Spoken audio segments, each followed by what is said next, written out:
We're back. Yes, indeed. We're on the tailgate of the truck. I'm Muddy River Sports editor Matt Schuckman, and this is Schuck on a Truck. Thanks for joining us. Today, I'm joined by John Wood, Athletic Director, and men's basketball coach Brad Hoyt, as we break down a great event coming up in a little more than a month. Are you excited? I'm excited. I'm excited to sit on the truck is what I'm excited You're the first about. one. See, I know. Not only the first one to be on the new episodes of Schuck on a Truck, but you're the first one to sit on the tailgate of my new truck. Christened accordingly. I like it. That's right. I like it. So coming up June 18th, right here behind us in the Student Activity Center here on John Wood's campus, the Muddy River Showcase, All-Star Games, Missouri versus Illinois, the return of summer rivalry basketball. I'm excited.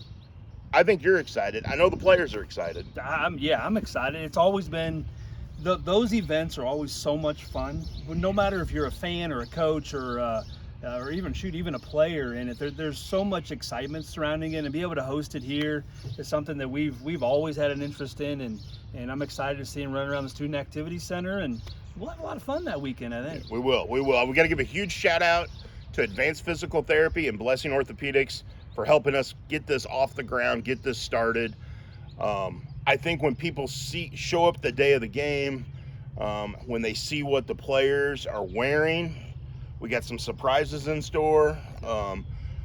Everybody's gone above and beyond to help us get this off the ground. Yeah, and again, to play the small role that we're playing, to be able to host this thing and kind of be the venue a little bit has been so cool to watch the behind the scenes stuff and some of the partners and the people that are getting excited about it on the back end, and we'll do our very best to put the right product on the floor and have the right event attached to it, and we're excited. June 18th. Yep. Girls game at 3 o'clock, boys game at 5 o'clock. Tickets will be $10, all general admission. So you'll pay at the door, you can walk on in, you can pick your seat. Hopefully we pack the place. Hopefully there's a lot of moms and dads and grandmas and grandpas and aunts and uncles that want to see their kids play. And we got a couple special treats in store. Maybe a guy who knows a little bit about video work's going to help us out with a video highlight package and some things like that. We want to make this a first-class event. Yeah, added value. Like we've talked about that since the very beginning. Let's try to add value to this thing the best we can. There's not a bad seat in the house. No. So as you get in, you'll be able to see. And again, the Missouri versus Illinois thing kind of returns. And so I think that'll be kind of fun. And I think moms and dads need to come out and create some bragging rights. Some of those previous All-Star events, those Illinois boys have gotten beat by the Missouri guys.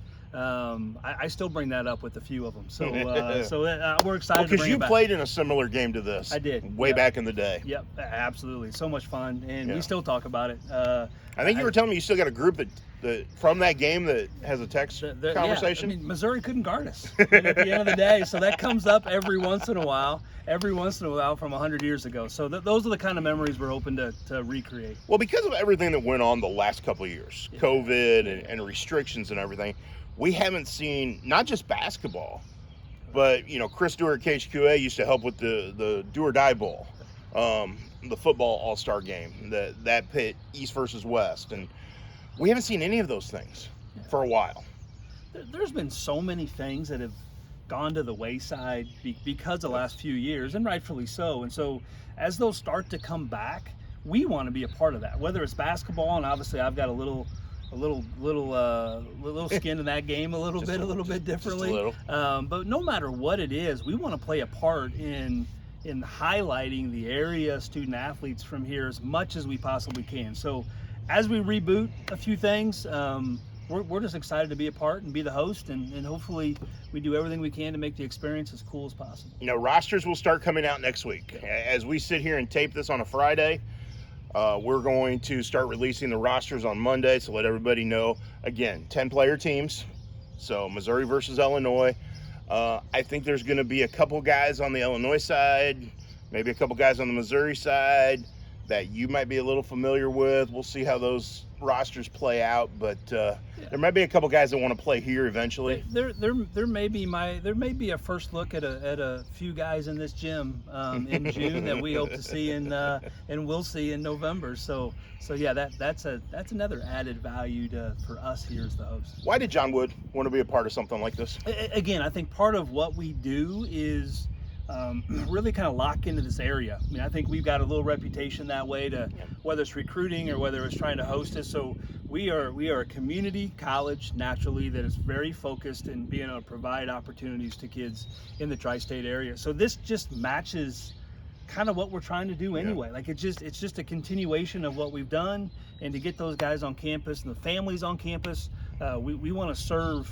We want to serve the community the best we can, and this is one more way to do it. There was a word you threw out there, and as you described John Wood, that word pops up: community. Yeah. It's a community college. It's not full scale. Yes, you have kids from all over the place, whether it's athletically or academically on this campus. No question. But it is a community, and it feels like a community on this campus. Yeah, we hope so. You know, I mean, I think we work really hard at trying to provide that, and then again, you walk through the hallways here, you're going to see people that you recognize, and you're going to see people that you've never seen before that are from really all across the world. So I think on here is as much of a collection of locations and personalities and backgrounds, with the core being this tri-state area a little bit. And again, if we can highlight those kids, if we can provide a good experience to those kids that are coming out of that 60-mile radius here, we're always for it. And when it comes to a basketball game, there's no such thing as a ceremonial first pitch or things like that. Right. But do you think there's a chance we could figure out a way to do something, whether it's to toss a ceremonial tip or something, and get El Presidente, Mr. Elby, since he's been such a part of basketball in this community, to come out and, okay, Mike, do something for us. Well, here's our pitch, right? Like, well, I know that's. So we just pitched it to him. I'm not a dummy. I know. See, you've done this before. Here's our pitch. He knows a few things about a basketball gym. He's relatively familiar in there. If we put a whistle around his neck, then all bets are off. I mean, he may be coaching both teams before it's all said and done. But I think there's some cool stuff like that that can be on the radar.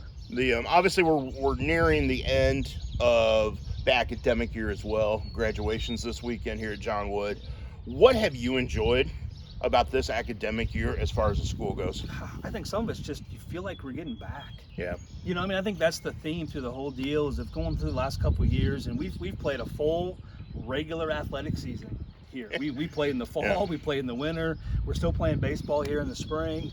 So I think a return back to our version of normal, I think has been good. And there's a lot of really cool stories, I know, for our athletic department, of kids from afar and that are close, that are signing scholarships to go to the next places, that are graduating tonight and walking through here. And so it's good to get back to some of the stories that we've been a part of for so many years. And we talk about community college, and you talk about kids from near and far. And I know they're only here 2 years. And because of COVID, some of them have got that extra year. Right. But the fact of the matter is, you get to know them extremely well, whether they're your players as basketball, for the basketball program, or the other athletes. But for me, it's the same way. 2 years of covering these guys, 2 years of being around them, you get to know them.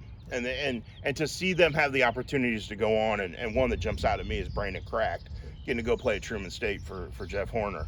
What a great opportunity for Brandon. That's so cool. And our situation here, our calendar's so different than a lot of other levels. So although it's only 2 years, it's a pretty intense 2 years. I mean, like all of 7 of our programs are working out the first week of classes. And we're in mode. And so we spend 5 or 6 days a week. Like, just our limitations and access to these guys for those 2 years is just, it's a little different from a level. So it becomes accelerated, and then you get to know them, and you get to know their families, and then you're going through the recruiting process on the front end, and then you're also engaging in the recruiting process on the back end, which creates some different emotions and some different processes to it. So it is speed dating at its finest, speed marriage at its finest, I guess, if you will. But yeah, you create.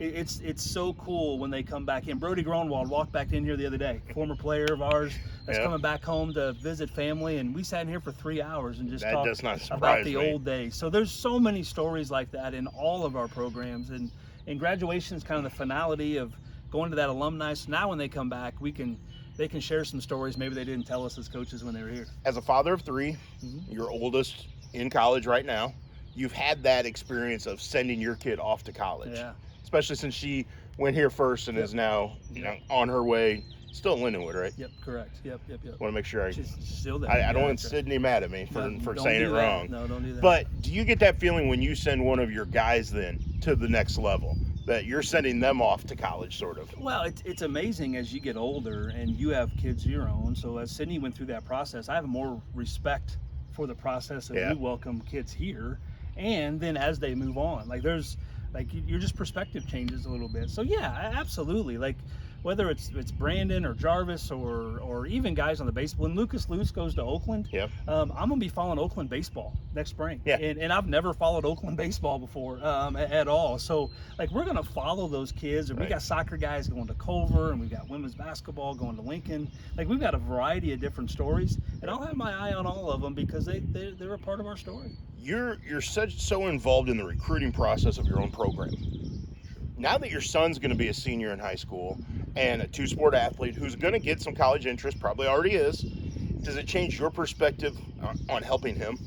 Yeah, for sure. Like, again, my experience is I know the processes I like from this side of the desk and the ones that I don't. You're right. And so you learn from that a little bit, but you also, whether it's right or wrong, you also feel like you've got some knowledge of the process too. So yeah, it'll be an interesting thing going through that with Jake and what he wants to do and what the opportunities present itself. And I think it's when I recruit guys that have parents that coach and that do this for a living, it's a different conversation because there's some assumptions and some processes that people know versus somebody has no idea what they're walking into. So yeah, I'm looking forward to going through that with you. So if Jake has interest in playing basketball at, say, John Wood Community College, do you sit on this side of the desk? Or do you let one of your assistants? That's a tough dynamic, isn't it? Mom's a tough sell. You know, I mean, at the end of the day. Mom's just tough. But yeah, exactly right. So that'll be where it begins and ends right there for sure. But yeah, you try to. I don't know. I don't know how that's going to work. You and I have talked about some of those things privately, but it's just different, isn't it? It'll be different for him. Yeah. And it'll be different for me. If and or when that even. Well, the cool thing is, whether it's basketball, whether it's soccer, he's probably going to have some opportunities, along with a lot of his classmates, because he'll be a senior at Notre Dame next year, no doubt. And that currently junior class, is loaded with athletes in multiple sports.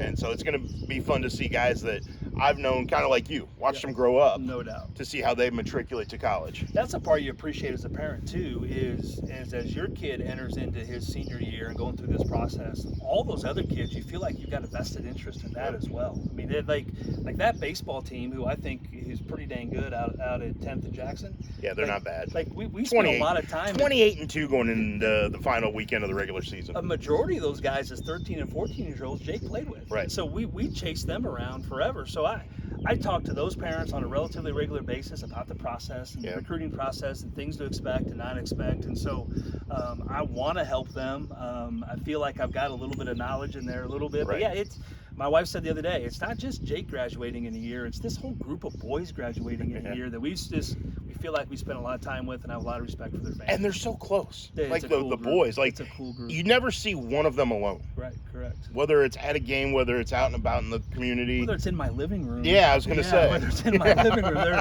They're together, and they play different sports. Like Jake doesn't play baseball, but I've got the baseball guys in my house on a regular basis, and whether it's soccer or basketball or football, and Jake runs around with the football guys. So it's cool. And there's always a couple of them, usually 3 or 4, who are at, whether it's a baseball game and the ones that aren't playing baseball, and they tend to gravitate toward and hang around me.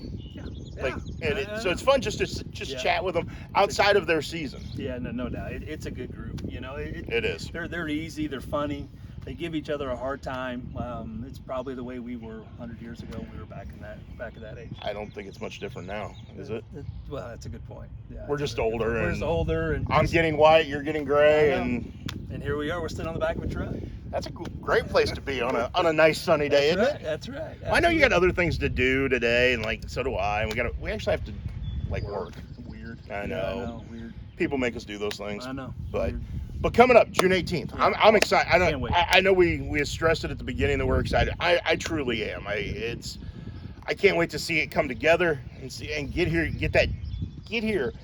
that day going, Yep. and see the kids show up in the gym and just be a part of this. Yeah, and year one gives us an opportunity to continue to grow it into year two, into year three. Yeah, I think we'll continue to try to make this the right experience for some of these kids that may play their last basketball game of their career. True. And I respect that at a super high level. And the ones that are going to continue to play, give a chance to showcase and have a little competition along the way. And we just feel real fortunate that we can host it. Again, Muddy River Showcase coming up June 18th, right behind us. John Wood Community College Student Activity Center.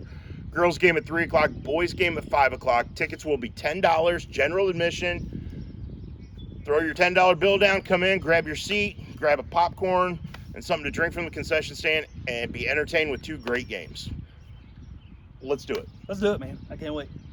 Can we make the calendar go a little faster? Yeah, that's right. We got a few things to get done. I know, we do. Before then, let's get a few things done and ready to roll. Well, thanks for hanging out on the tailgate. Thanks for helping me get the new truck. I tell you what, it feels pretty comfortable. Yeah, that's right. It does. Anytime, you know that. I think we're going to have to do more of these. Absolutely. This is perfect. Yeah, it is. This has been Schuck on a Truck. I'm Muddy River Sports Editor Matt Schuckman. John Wood Community College Athletic Director Brad Hoyt. Thanks for joining us. We'll be back again with another episode from right here on my tailgate.